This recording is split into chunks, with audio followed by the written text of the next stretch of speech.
आज तो एक रोप फाउंडेशन म्हणून आहे व त्याच्याचबरोबर इथं असणारं एक न्यूजपेपरचा जी कंपनी आहे त्यांनी दोघांनी मिळून इथं खूप सुंदर असं इथं असणाऱ्या सोलापूरच्या नागरिकांसाठी जेवणाचा फेस्टिवल त्या ठिकाणी ठेवला होता। 41 बचत गटांना त्या ठिकाणी स्वतःच्या पायावर उभं राहण्यासाठी संधी दिली होती। ते बघण्यासाठी ते अनुभवायलासाठी त्या ठिकाणी मी आलो होतो। तसंच श्री सिद्धेश्वर महाराजांच्या नावाले गेले सातत्याने 52 वर्ष इथं असणाऱ्या शेतकऱ्यासाठी कष्टकऱ्यासाठी जे एक्झिबिशन घेतलं जातं शेतीचं ते सुद्धा बघण्यासाठी मी आलो होतो। आणि मग आता काडाडी साहेबांच्या घरी आपल्या सर्वांबरोबर संवाद साधण्यासाठी या ठिकाणी मी आलेलो आहे। हां कशाच्या कसं असतं की आता त्याबद्दल खरं तर मी माहिती घेतलेली नाही आहे की कदाचित फॅक्टरीमध्ये लागली ना। कुठल्याही फॅक्टरीमध्ये आपल्याला त्या ठिकाणी ती काळजी घ्यावी लागते, प्रोसेस त्याबद्दलची काळजी घ्यावी लागते आणि त्याच्या जे काही निकष त्या ठिकाणी सरकारने लावून दिले असतात त्या सगळ्या गोष्टी डोक्यात ठेवून आपल्याला फॅक्टरीमध्ये त्या सगळ्या गोष्टी कराव्या लागतात। जिथे कुठे जीव हानी व्हायला नाही पाहिजे या बाबतीतली खबरदारी सगळ्यांनीच त्या ठिकाणी घेतली पाहिजे। गेली सोलापुरातलं राजकारण गेले अनेक दिवस चिमणी आणि विमानसेवेवरून पेटले गेलेलं आहे। काडाडी साहेबांनी अप्रत्यक्षपणे एक मोठा भला मोर्चा काढून एका लोकप्रतिनिधीला चॅलेंज केलं। त्यांनी राजकारणात येण्याचे संकेत दिले। त्यानंतर तुमच्या राष्ट्रवादीने त्यांना ऑफर दिल्याच्या काही घटना घडल्या। त्या अनुषंगाने आपली काडाडीची भेट कोणाला ऑफर? काडाडी साहेबांना। बघा, जो मोर्चा त्या ठिकाणी काढला गेला तो कुणी प्रत्यक्ष अप्रत्यक्षपणे कुणी एका व्यक्तीला काढला नव्हता। शेतकऱ्यांनी त्या ठिकाणी तो मोर्चा काढला होता। जे काही मी वाचलं, जे काही आम्ही लोकांची विचारपूस त्या ठिकाणी केली, 27,000 शेतकरी त्या कारखान्याचे मेंबर आहेत आणि 18 ते 19,000 शेतकरी दरवर्षी त्या कारखान्यात त्या ठिकाणी ऊस सप्लाय करतात। कोऑपरेटिव्ह आहे, 450 कोटी रुपयाची उलाढाल आहे। जेव्हा मी 450 कोटी म्हणतो तेव्हा तो सगळा पैसा शेतकऱ्याच्या हातामध्ये त्या ठिकाणी जात असतो आणि त्याच पैशामुळे शेतकरी स्वतःची शेती, घर, कुटुंब आणि त्याचा मोठा वाटा हा शहरामध्ये त्या ठिकाणी येत असतो। गेले 52 वर्ष हा कारखाना त्या ठिकाणी आहे आणि त्या कारखान्याला तसा पर्याय नाही, पण आपल्या एअरपोर्टला नक्कीच पर्याय त्या ठिकाणी आहे। कसं आहे, तुम्ही त्याच्यामध्ये त्या ठिकाणी खोलात गेला तर उगाचच वाद घालायचा म्हणून जुना कुटुंबाचा वाद त्या ठिकाणी त्याचं राजकारणामध्ये काही जण रूपांतर करत आहेत आणि त्याच्यामुळे मग कारखान्याला अडचणीत आणण्याचा काही लोक अप्रत्यक्षपणे प्रयत्न त्या ठिकाणी करत आहे। पण ह्या गोष्टी सगळ्यांना लोकांना माहिती आहे। दुसरा एक विषय, तो कारखाना जर गेल्या वर्षी बघितला तर त्यांनी 2500 रेट दिला होता। स्पर्धक कारखाने जे आहेत त्याचा अभ्यास जरा आपण सर्वांनी करावा। या कारखान्यात आणि त्या कारखान्यामध्ये 300 ते 350 रुपयाचा फरक होता। हा कारखाना जर बंद पडला, 52 वर्ष चालणारा हा कारखाना आहे, तो जो बंद पडला तर काही प्रायव्हेट कारखान्याला त्याचा फायदा हा होऊ शकतो। त्यामुळे याच्या मागे कोणाचा काय हेतू आहे हा त्या ठिकाणी आपण बघितला पाहिजे। एअरपोर्ट हे आलंच पाहिजे, झालंच पाहिजे, विमानं आलीच पाहिजे, पण त्यासाठी आपला जो दुसरा पर्याय आहे तो जास्त योग्य ठरू शकतो, ज्यासाठी भूसंपादन हे झालेलं आहे। काही लोक म्हणतील फॉरेस्टची जागा तिथं आहे। फॉरेस्टचा विषय हा केंद्र सरकारचा आहे। इथला लोकप्रतिनिधी सुद्धा ज्या पक्षाचा आहे, खासदार सुद्धा त्याच पक्षाचा आहे। अशा पद्धतीने आपण जर प्रयत्न त्या ठिकाणी केले तर केंद्राकडनं आपण तो निर्णय करू शकतो। तसाच निर्णय माझ्या मतदारसंघामध्ये तिथं फॉरेस्ट असताना सुद्धा आम्ही तो निर्णय त्या ठिकाणी घेतलेला आहे। अशक्य काहीच नाही। त्यामुळे सगळ्यांनीच सगळ्यांचा विचार त्या ठिकाणी केला तर मला असं वाटतं की ज्या पद्धतीने सोलापूर हे वाढलेलं आहे, सगळ्यांचाच विचार करून तसंच आता याच्यामध्ये राजकारण न करता आपल्याला पुढे जावं लागेल। काडाडी साहेबांनी केलं पण शहरवासी त्यांच्या पाठीमागे आहे, समाज बांधव त्यांच्या पाठीमागे आहे, लोकप्रतिनिधी त्यांच्या पाठीमागे आहे। हेच फायदा घेण्यासाठी आपण काडाडी साहेबांची भेट घेत असं चर्चा केली। मग बघा ना, मग मी जर साहेबांना आज भेटलो असेल असं तुम्हाला वाटतं तर वयाच्या माझ्या 17व्या वर्षीपासून मी काडादी साहेबांना त्या ठिकाणी भेटतो। तुमचं असं मत आहे की मी 17 वर्षापासून ते राजकारण विचार करतोय, तसं नाही आहे. काळादी कुटुंबीय जर आपण बघितलं तर या सोलापूरच्या चरणगंडीमध्ये त्यांचा खूप मोठा वाटा आहे. आणि एक मोठं कुटुंब, एक चांगलं कुटुंब आणि चांगलं नाव असणारं कुटुंब, सामाजिक क्षेत्रामध्ये चांगलं काम करणारं कुटुंब, त्यांच्याशी संवाद संपर्क साधणं हे कुठल्याही व्यक्तीला आवडेल. आणि अशा व्यक्तीपैकी मी एक व्यक्ती आहे. मी सातत्याने इथं नक्कीच येत असतो, चर्चा करत असतो. आणि मग त्यांचा कारखाना असेल, देवस्थान त्या ठिकाणी आहे, तिथं मी अनेक वेळा गेलेलो आहे, दर्शन त्या ठिकाणी नतमस्तक होण्यासाठी गेलो. त्यामुळे सोलापूरचं आणि आमचं नातं हे तसं जुनं आहे.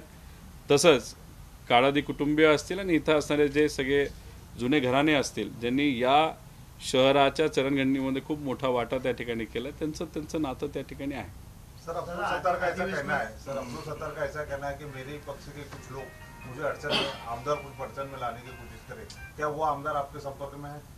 संपर्क का ये मुझे नहीं मालूम, लेकिन उनके मन में अगर वो विषय आ रहा है तो उसमें शायद असलियत हो सकती है. क्योंकि जो विषय वहाँ पे आ रहे हैं सिर्फ शिंदे गट के आ रहे हैं, उससे जो समझना है आप समझ लो.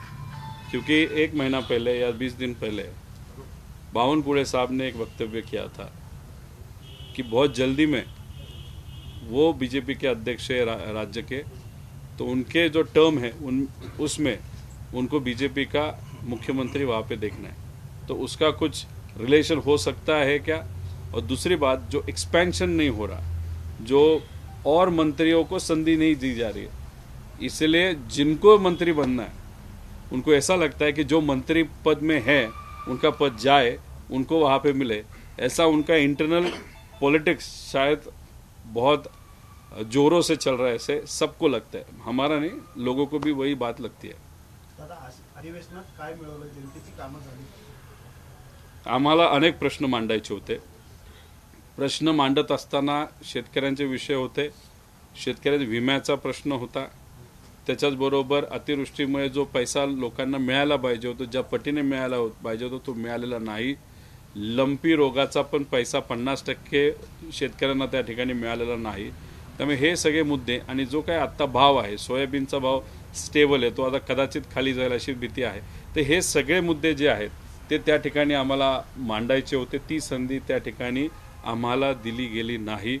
युवकांचे विषय मी व्यक्तिगत स्वतः सोलापूर, नगर, नाशिक, कोल्हापूर, नवी मुंबई या भागामध्ये IT हब त्या ठिकाणी निर्माण व्हावं, जसं पुण्याला आहे, पण थोडं डिसइंटिग्रेट करून या शहरामध्ये ते यावं, अशा पद्धतीचे विषयसुद्धा मांडण्याचा आम्ही प्रयत्न केला. मी प्रश्नसुद्धा टाकलेला आहे, पण तो काही त्या ठिकाणी चर्चेला आला नाही. त्यामुळे युवक बाजूला राहिले, शेतकरी बाजूला राहिला, कष्टकरी बाजूला राहिला, सर्वसामान्य आणि मध्यमवर्गीय जे शहरामध्ये राहतात ते बाजूला राहिले.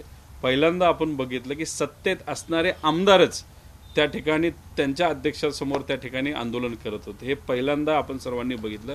विषय सामान्य लोकांचा नव्हता, मुंबईच्या राजकारणाचा होता. दिशा नावाची एक मुलगी जिने आत्महत्या त्या ठिकाणी केला असं आई वडील म्हणतात, आणि आई वडिलांनी हेही सांगितलं की राजकारण करू नये. तोच विषय घेऊन त्या ठिकाणी अख्खा दिवस त्यांनी घालवला. त्याच्यामध्ये अनेक लोकांचे प्रश्न आम्ही मांडू शकलो असतो, पण ते काय झाले नाही. आणि याच्यातच जेव्हा एक दिवस असा आला की जेव्हा विदर्भ मराठवाड्याचे विषय मांडायचे होते आणि आम्हाला कर्नाटका सीमा भागातला जो प्रश्न आहे मराठी माणसा तो मांडायचा, तेव्हा आम्ही कुठलंही आंदोलन न करता अख्खा दिवस हा चर्चेमध्ये त्या ठिकाणी घालवला. पण शेवटी NIT असेल, त्याच्याचबरोबर गायरान घोटाळा असेल, MIDCचा विषय त्या ठिकाणी असेल, त्याच्याचबरोबर सिल्लोडला जो काही शेतकऱ्यांसाठी एक एक्झिबिशन घेतलं जात आहे त्याचा खर्च 2 कोटी आहे, पण दाबून मारून 20 कोटी त्या ठिकाणी गोळा होणार होते. तो विषय त्या ठिकाणी आम्ही घेतला. पण सामान्य लोकांचे प्रश्न मांडण्यासाठी तिथं वेळ आम्हाला कोणाला दिला गेला नव्हता. सर, 150 महीना पिछले सीधे सरकार आने के बाद प्रेस कॉन्फ्रेंस उसकी हो रही, पर आरोप भी नहीं लगा, इसके ऊपर आपकी क्या?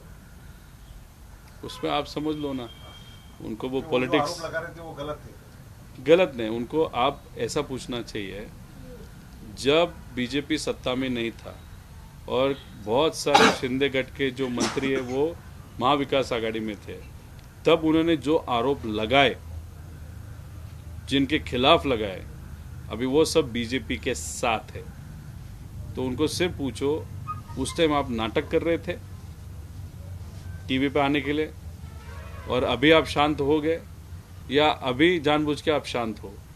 आप कुछ, वो आपके साथ है इसलिए आप कुछ नहीं बता रहे, उसका उत्तर आप दे दो, आपको समझ में आ जाएगा कौन सिर्फ पॉलिटिक्स खेल रहा है. दादा आताच्या राजकीय परिस्थितीवर कसं पाहता? महाराष्ट्राच्या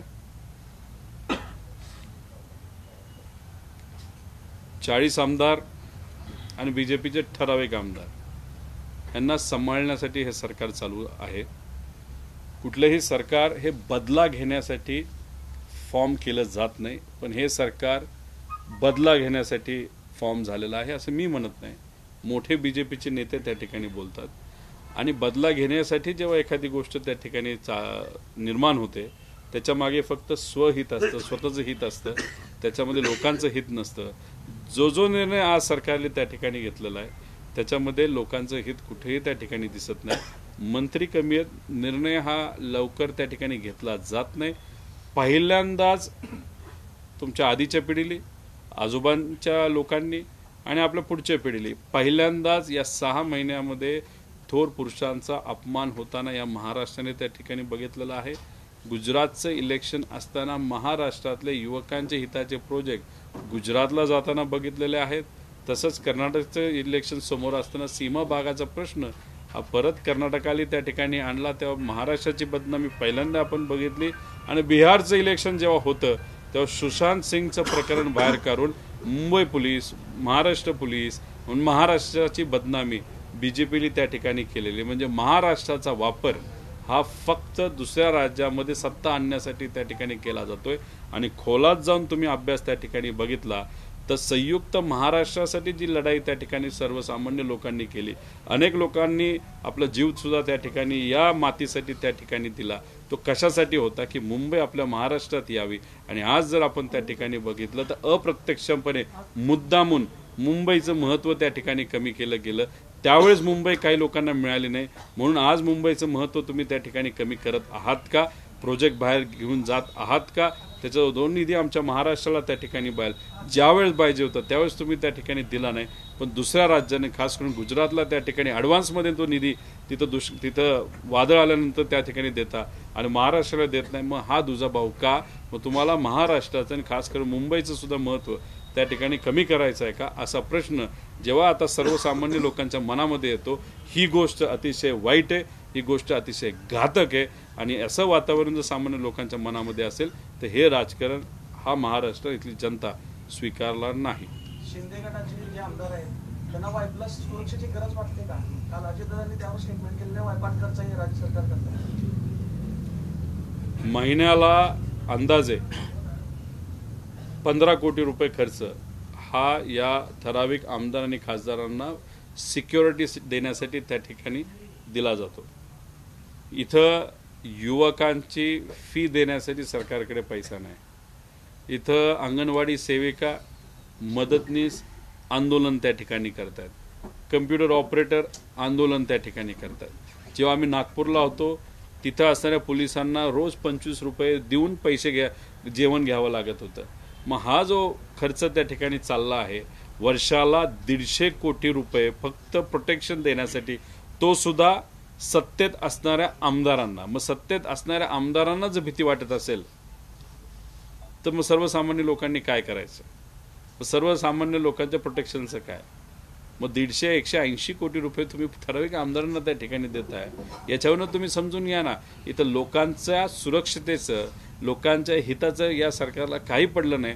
फक्त या आमदारांना सुखरूप ठेवलं. 180 कोटी खर्च करा ना 200 करा, याच्यामध्ये फक्त हे सुखरूप राहिलं एवढंच. म्हणजे त्याचा अर्थ हे लोक फक्त स्वतःचा विचार करतात, बाकी काय नाही. राज्याचे विरोधी पक्षनेते त्यांनी संभाजी महाराजांबद्दल एक विधान केलं, त्या विधानाकडे आपण कसं पाहतो? काय केलं होतं? त्याला जोडून प्रश्न.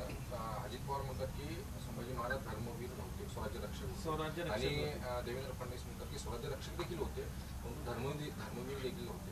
तो धर्मवीर हा शब्द अजित पवार म्हणतात की नाही होते, आणि देवेंद्र फडणवीस यांनी उत्तर दिलं धर्मवीर होते. तर तुम्ही काय नजरेने बघता, संभाजी महाराज हे धर्मवीर होते की नव्हते? स्वराज्य म्हणजे काय? आता नको स्वराज्याकडे आपण बघत असताना कुठल्या अर्थाने त्या ठिकाणी बघतात. जेव्हा छत्रपती शिवाजी महाराजांनी स्वराज्य निर्माण केलं, म्हणजे समतेचं राज्य, सर्वसामान्य लोकांचं राज्य, रयतेचं राज्य त्या ठिकाणी त्यांनी निर्माण केलं. लोकांचं हित जोपासणं, तिथे असणाऱ्या महिला असतील त्यांना त्या ठिकाणी सुरक्षा देणं आणि या रयतेचं राज्य अजून कसं वाढेल यासाठी प्रामाणिकपणे प्रयत्न करणं हे छत्रपती शिवाजी महाराजांचा खरा धर्म त्या ठिकाणी होता. आणि तशा अर्थाने मला असं वाटतंय की तुम्ही शब्दात त्या ठिकाणी जाऊ नका. दोन्ही शब्द आणि दोन्ही पदव्या त्या ठिकाणी महत्त्वाच्या आहेत. पण स्वराज्य रक्षक ह्याचा एक व्यापक अर्थ त्याच्यामध्ये त्या ठिकाणी येतो. धर्मवीर आहेच, स्वराज्य रक्षक हा जो आपला छत्रपती शिवाजी महाराजांनी जो संदेश त्या ठिकाणी दिला तो जास्त व्यापक आहे. त्यामुळे अजितदादा बोलत असताना स्वराज्य रक्षक त्यांनी जो व्यापक अर्थ आहे तो अर्थ पुढे घेऊन ते चाललेले आहेत. त्यामुळे शेवटी या शब्दामध्ये खेळण्यापेक्षा मागे कोण होतं म्हणजे संभाजी राजे त्या ठिकाणी होते. त्यांनी त्याग या मातीसाठी जो दिला हा विसरून चालणार नाही. तर ह्याच्यात परत राजकारण लोक करायला लागतील. पदवीबद्दल आपण खूप बोलत बसलो तो व्यक्ती आपण विसरून जातो, व्यक्तीचं कर्तृत्व त्या ठिकाणी विसरून जातो. व्यक्तीच्या कर्तृत्वाला त्या ठिकाणी आपण विसरून चालणार नाही. आणि हेच ते नेते बीजेपीचे जेव्हा इथले गव्हर्नर म्हणजे महाराष्ट्राचे राज्यपाल छत्रपती शिवाजी महाराजांच्या विरोधात बोलले, हेच ते व्यक्ती शांत बसले. जेव्हा महात्मा फुलेंच्या विरोधात आणि सावित्रीबाई फुलेंच्या विरोधात जेव्हा गव्हर्नर बोलले, हीच ती व्यक्ती बीजेपीची जी शांत बसली. तसं डॉक्टर बाबासाहेब आंबेडकरांच्या विरोधात जेव्हा मोठे नेते महाराष्ट्रामध्ये त्यांच्या पक्षाचे बोलले, हीच ती व्यक्ती ती शांत बसली. तसंच जेव्हा दिल्लीचे प्रवक्ते भाजपचे जेव्हा महाराजांच्या विरोधात त्या ठिकाणी बोलले, हेच ती पक्ष भाजप जे शांत बसलं. जेव्हा कर्नाटकामध्ये छत्रपती शिवाजी महाराजांच्या पुतळ्याचा अवमान त्या ठिकाणी झाला, भाजप तोच तो पक्ष जो शांत त्या ठिकाणी बसतो. आणि दादा असतील, राष्ट्रवादी असेल, काँग्रेस असेल, शिवसेना उद्धव गट असेल, नाही तर आम्ही सर्वजण असून प्रत्येक ज्या व्यक्तींनी या थोर व्यक्तींच्या महापुरुषांच्या विरोधात वक्तव्य दिलं, आम्हीच ते ज्यांनी त्याचं आंदोलन त्या ठिकाणी केलेलं आहे. त्यामुळे शब्दात खेळू नका, भावना समजून घ्या. जेव्हा या थोर व्यक्तींच्या विरोधात जेव्हा कोणी बोललं आहे, आम्हीच सर्वजण एका विचाराने त्या ठिकाणी त्या विचाराचा विरोध केलेला आहे. त्यामुळे त्या बीजेपीच्या विरोधातल्या लोकांनी उगाचच शब्दाचं राजकारण त्या ठिकाणी करू नये असं माझं व्यक्तिगत मत आहे. मराठा समाज आरक्षणासंदर्भात वारंवार मुद्दा उपस्थित केला जातोय. हिवाळी अधिवेशनात हा प्रश्न उपस्थित करण्यात पाहिजे होता, पण ते दिसून आलं. हे दोन्ही विषय केंद्रामध्ये आहेत. केंद्रामध्ये सुप्रियाताईंनी हा मुद्दा त्या ठिकाणी घेतलेला आहे. संभाजीराजेंनी त्यावेळेस त्या ठिकाणी तो घेतला होता. पण जेव्हा आमचे खासदार त्या ठिकाणी हा प्रश्न घेत असतात, आपण विसरून जातो की भाजपचे आणि इतर शिंदे गटाचे सुद्धा खासदार मोठ्या संख्येने महाराष्ट्राचं प्रतिनिधित्व त्या ठिकाणी करतात. जेव्हा मराठा आरक्षणाचा विषय त्या ठिकाणी आला, कुणीही त्यावेळेस त्या ठिकाणी बोललं नाही. तसंच महाराष्ट्रावर जेव्हा त्या ठिकाणी अन्याय झाला, जेव्हा हे थोर व्यक्ती त्या ठिकाणी बोलले, सीमा भागाचा प्रश्न आला, हेच ते बीजेपीचे खासदार आणि शिंदे गटाचे खासदार ते तोंडावर बोट ठेवून त्या ठिकाणी गप्प बसले. त्यामुळे खासदारांनी खऱ्या अर्थाने हा विषय त्या ठिकाणी मांडायला पाहिजे. आता तर 50% आरक्षण पुढे गेलेलं आहे EWS मुळे. त्यामुळे मराठा आरक्षण असेल, धनगर आरक्षण असेल, या सगळ्यांना आपल्याला कोर्टाच्या माध्यमातून तरी त्या ठिकाणी न्याय मिळू शकतो. कारण जे प्रतिनिधित्व करणारे आहेत महाराष्ट्राचे खासदार सर्व जे भाजप आणि शिंदे गटाचे, ते जेव्हा समाजाचा विषय येतो, लोकांचा विषय येतो, महाराष्ट्राचा विषय येतो, महापुरुषांचा विषय येतो, सीमा भागाचा प्रश्न येतो, ते आदेशासाठी त्या ठिकाणी थांबतात. आणि भाजपकडनं जर आदेश नाही आला तर गप्प बसतात हे त्यांचे खासदार. शेवटी खासदारांनी हा मुद्दा मांडायला पाहिजे. मला असं वाटतं की हा विधानसभेचा विषय आता राहिलेला नाही, हा पार्लमेंटचा विषय त्या ठिकाणी झालेला आहे. सर, आने वाले महानगरपालिका कांग्रेस के बाद अलायंस रहेगा, महाविकास आघाड़ी के साथ इलेक्शन होगा. वो यहाँ के जो कांग्रेस के नेता है, कभी कभार कैसे होता है कि हम जब एक आध पॉलिसी बनाते हैं वो राज्य लेवल की बनाते हैं. हम तो कार्यकर्ता है, आमदार है, तो हमारा भाग का विषय हम हमारे लेवल पे डिसाइड करते हैं. अभी यहाँ के जो सब नेता है, कांग्रेस के हैं, राष्ट्रवादी के हैं, उद्धव ठाकरे साहब के गट के हैं, ये सब मिल के जो डिसाइड करेंगे वो हमारे जो वरिष्ठ नेता हैं जिसमें सब पक्ष को है वो वहाँ पे डिसाइड करेंगे. लेकिन यहाँ पे जो चर्चा होगी वो ज़्यादा इम्पोर्टेंट है. और सबसे इम्पोर्टेंट जो चीज़ है कि बहुत कुछ कर सकते हैं यहाँ पे, और उसके लिए एक विजनरी गठबंधन अगर हो तो वो अच्छी चीज़ है. लेकिन वो जब लोकल नेता डिसाइड करेंगे तब देखेंगे क्या होगा. यहाँ प्रेस कॉन्फ्रेंस देने का मतलब ये है कि अगर काडाली सब आने वाले विधानसभा के MLA के लिए उम्मीदवार रहेंगे. और 1 महीना पहले अमोल मिटकर आए थे, उन्होंने बताया कि कांग्रेस को यहाँ से राष्ट्रवादी को यहाँ से एमपी की सीट मांगना चाहिए, 2 बार कांग्रेस की सीट यहाँ से जाने चाहिए। मैं एक ही बोलूँगा, जिस प्रकार का राजकारण अभी आज हम सोलापुर में यहाँ पे देख रहे हैं, वो अगर राजकारण हम देखें तो यहाँ पे एमएलए लेवल पे भी परिवर्तन होना चाहिए और खासदार हेच आहेत ना बीजेपी, और एमपी लेवल पे भी बदल यहाँ पे होना चाहिए।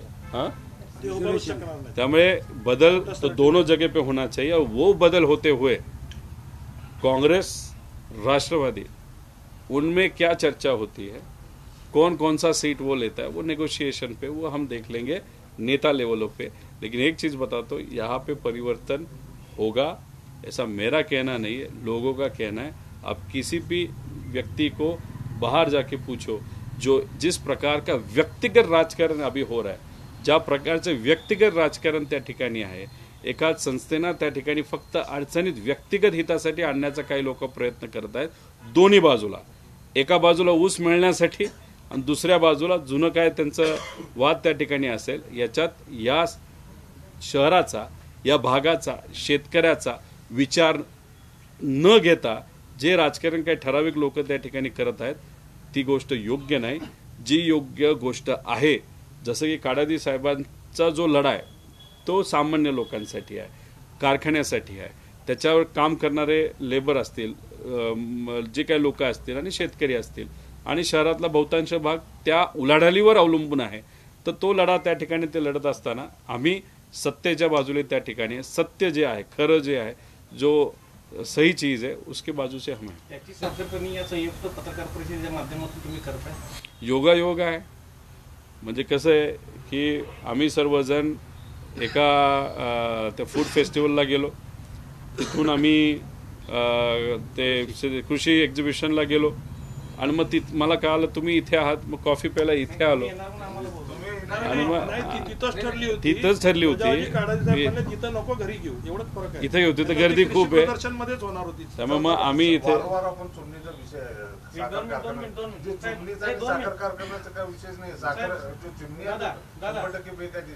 कशाची कसं असतं की महापालिकेने जर परवानगी मुद्दामून त्या ठिकाणी एनओसी दिली नसेल आणि त्याच्यामुळे जर तुम्ही 450 कोटी रुपये आणि 90-95% याचे शेतकऱ्याच्या हातामध्ये त्या ठिकाणी जातात, 27,000 शेतकरी आहेत, ह्या जर कारखाना बंद पडला तर काय परिस्थिती होऊ शकते यांचा अंदाज त्या ठिकाणी या।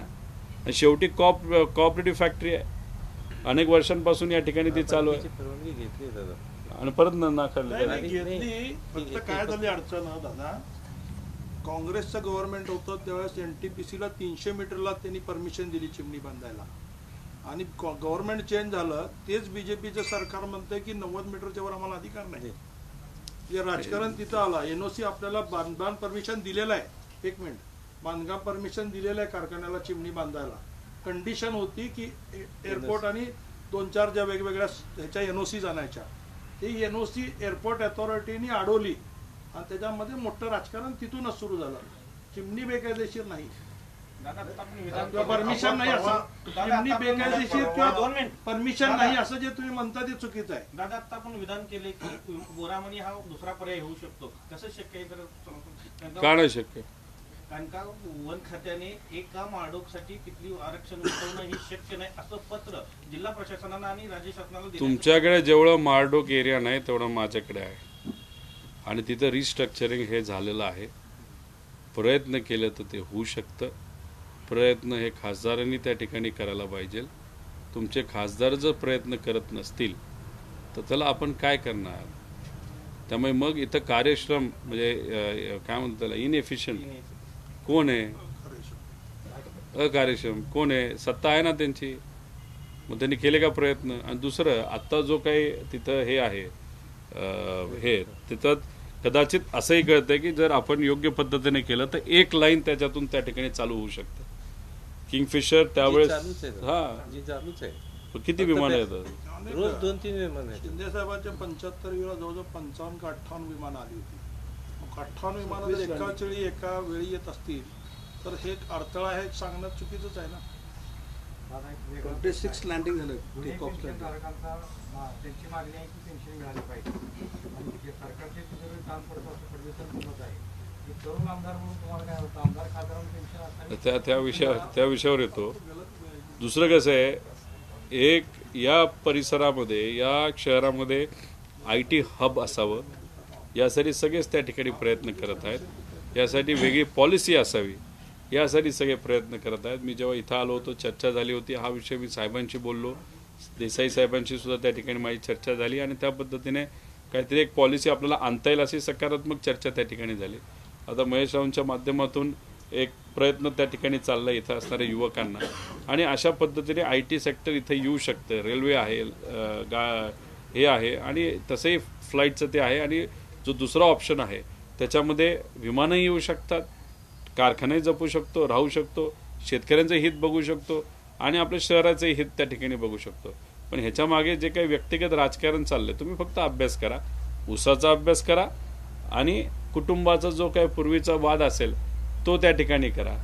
एक कुटुंब जे 52 वर्षामध्ये इथं या शहराला दिलेलं आहे त्याचा तुम्ही अभ्यास त्या ठिकाणी करा. कारखाना असल्यामुळे प्रगती काय झाली याचा एक अभ्यास त्या ठिकाणी करा.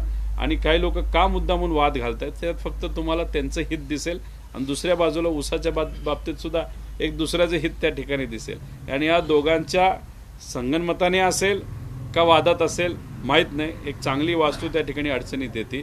पण एक तुम्हाला सांगतो, ही अडचणीत कितीही त्या ठिकाणी आली, ज्या पद्धतीने शेतकरी सपोर्ट करतात, ज्या पद्धतीने या शहरातले सर्वसामान्य सपोर्ट करतात, आम्ही सुद्धा चांगल्या बाजूने त्या ठिकाणी असू, आम्ही सुद्धा कारखान्याबरोबर त्या ठिकाणी असू, आम्ही सुद्धा शेतकऱ्याबरोबर त्या ठिकाणी असू. जुनी पेन्शनच्या बाबतीत कमिटी त्याबद्दलची झाली होती. त्या कमिटीमध्ये फक्त चर्चाच झाली आणि कदाचित 2019च्या इलेक्शनच्या आधी एक कमिटी निर्माण झाली होती. पण इलेक्शनच्या तोंडावर जेव्हा कमिटी फॉर्म केली जाते त्याच्या मागे कदाचित काही लोक म्हणतात राजकारण असू शकतं की फक्त दाखवायचं की बघा आम्ही काहीतरी त्या ठिकाणी करतो. पण त्यानंतर काही झालं नाही. प्रॉब्लेम असा आहे, आकडा 1 लाख कोटीचा दिला जातो, दाखवला जातो आणि तो आकडा बघितल्यानंतर अनेक लोक निर्णय घ्यायला त्या ठिकाणी घाबरतात. पण तो 1 लाख आकडा हा कदाचित अभ्यास गटाकडनं आलेला नाही. तो एक त्या लेवलला आपल्याला खऱ्या अर्थाने त्याचा खर्च किती आहे, कॅशफ्लोचा इम्पॅक्ट किती येणार आहे, किती युवा वर्ग या 2005 नंतर त्या ठिकाणी जॉईन झालेला आहे, त्यांची रिटायरमेंट कधी आहे आणि या सगळ्याचं गणित त्या ठिकाणी आपल्याला बसवावं लागेल आणि मग मला असं वाटतं की एक सकारात्मक निर्णय त्या ठिकाणी घेता येईल. विषय एवढाच आहे, 6 राज्यात ते जमतं, महाराष्ट्रात जमत नाही. ही गोष्ट त्या ठिकाणी कुठं विचार करण्यासारखी आहे. पण मोघम बोलण्यापेक्षा कुठंतरी मला असं वाटतं की एक आकडा पेपरवर अभ्यास करून इकडच्या बाजूला विश्वासात घेऊन आणि इथल्या काही ठराविक अधिकाऱ्यांना विश्वासात घेऊन लोकप्रतिनिधी त्यात टाकून एक आकडा आपल्याला फायनल करावा लागेल. पण तो केला जात नाही. मी मगाशी बोललो ना, सामान्य लोकांचे प्रश्न आम्हाला मांडायचे होते. प्रस्ताव जेव्हा चालू होते तेव्हा त्या ठिकाणी मी नव्हतो. मी माझा विषय अभ्यास करण्यासाठी एका ठिकाणी गेलो. माझा एवढंच बोललंय की तिथल्या तिथं नव्हता.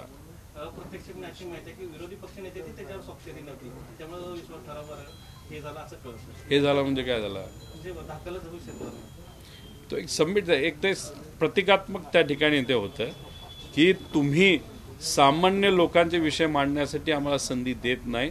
आम्हाला हे विविध प्रश्न त्या ठिकाणी मांडायचे होते, काही शेतकऱ्यांचे, युवकांचे, महिलांचे, शहरी भागातले, ग्रामीण भागातले.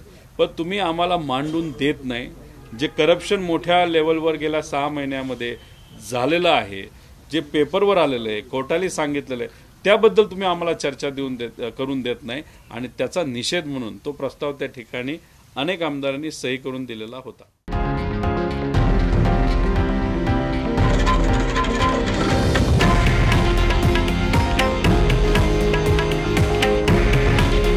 हे आहे देशातील नंबर 1 न्यूज नेटवर्क आणि आपण पाहत आहात TV9 मराठी. काळजी तुमची, हित महाराष्ट्राचं.